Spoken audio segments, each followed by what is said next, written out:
that did a roundup of the news and what's trending on the social media today. Get in touch with us via our social media platform.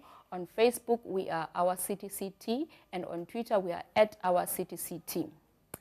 Last week, Thursday, was the last day that the family of Courtney Pieters would ever see her alive. The 3-year-old went missing outside her home in Elsies River. Earlier today, a 40-year-old man was arrested in connection with her death after her body was found in a shallow grave in Epping Industrial.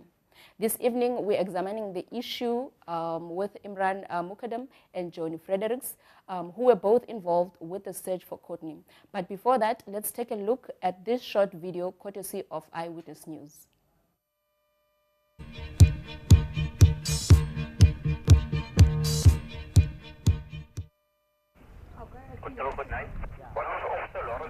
Streets away from where Courtney was last seen, residents going door to door searching houses in the hopes of finding the little girl.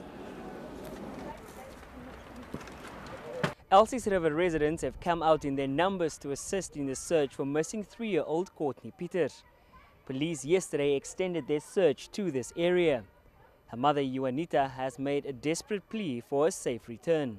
That person who had my baby, just please bring her back to me. That person don't have to be scared. But all I'm asking, just bring her back to me. Because I can't go on without her. Yesterday I feel like go throw me under a car. Because I miss her too much.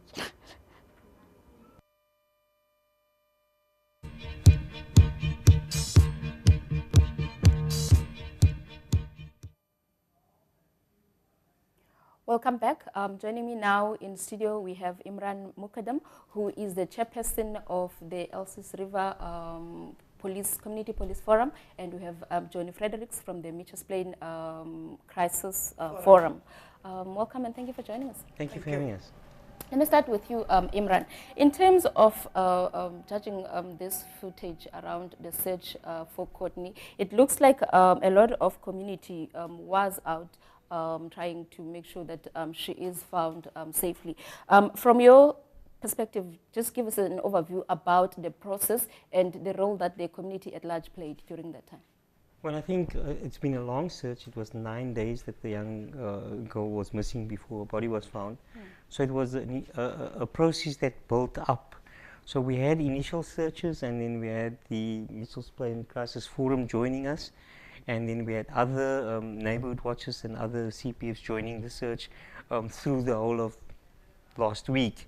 And it culminated in Saturday, a mass search of over 200 neighborhood watch members and CPF members and other organizations from across the peninsula joined. And it was this community joint effort that actually resulted in the discovery of young Courtney Pieters' body. And it was actually discovered by a unit from the Delft neighborhood watch. And we want to commend all the parties that came together to make this happen.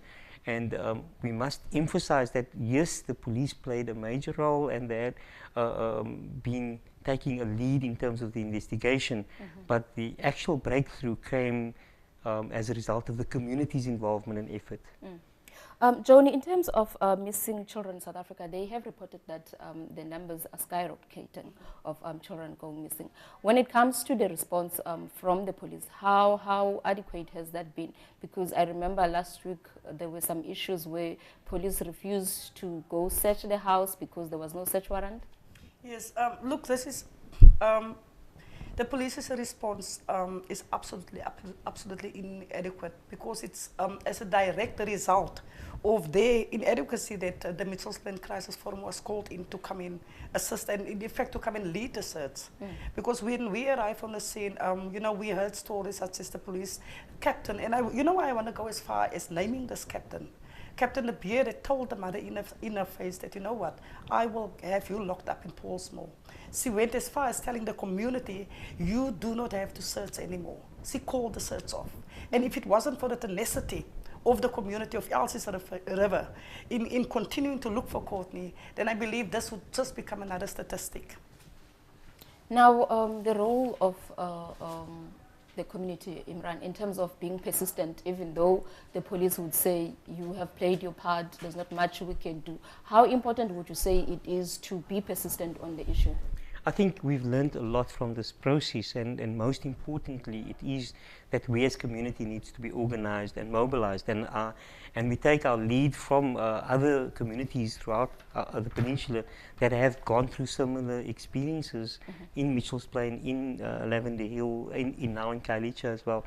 So yes, we're having this, as you say, this crisis of children going missing, and this crisis of sick individuals in our community and in our society that's causing so much harm to our children.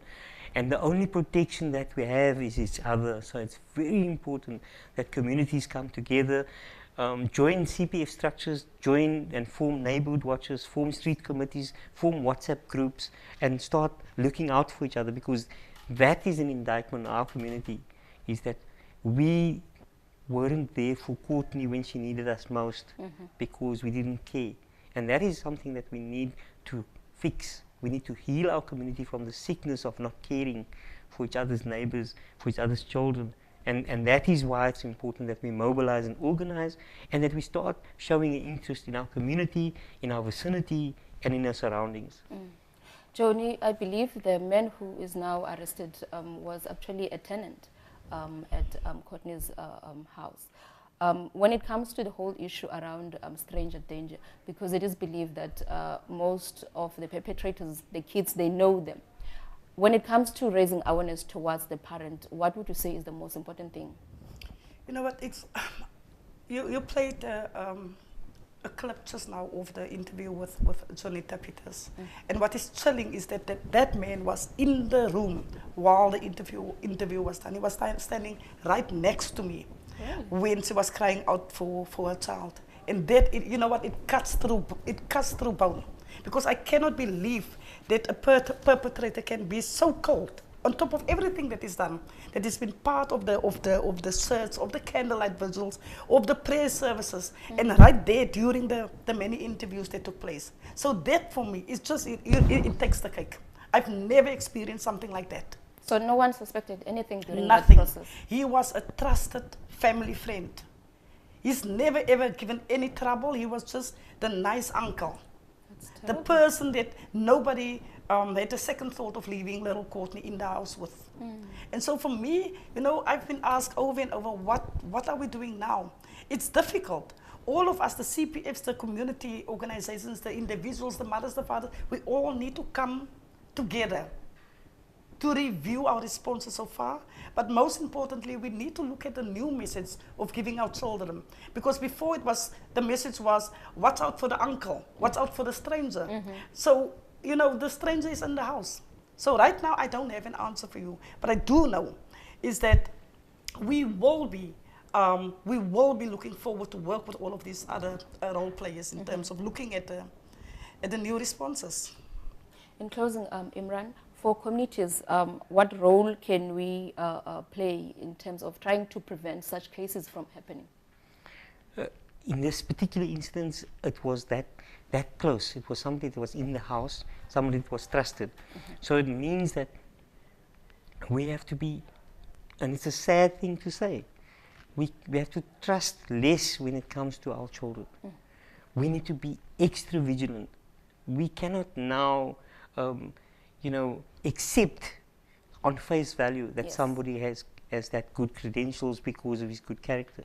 You have to make sure and also prevent situations where you have individuals that the slightest suspicion, you can rather be overcautious than be complacent. Yeah. Yes, definitely. Thank you so much for joining us. Your time is highly appreciated. Well, that was Joni and Imraan Mukkadam joining us to talk about the case of Courtney, who went missing in Elsies River and was found buried in a shallow grave. Stay tuned. After the break, we'll continue with this conversation.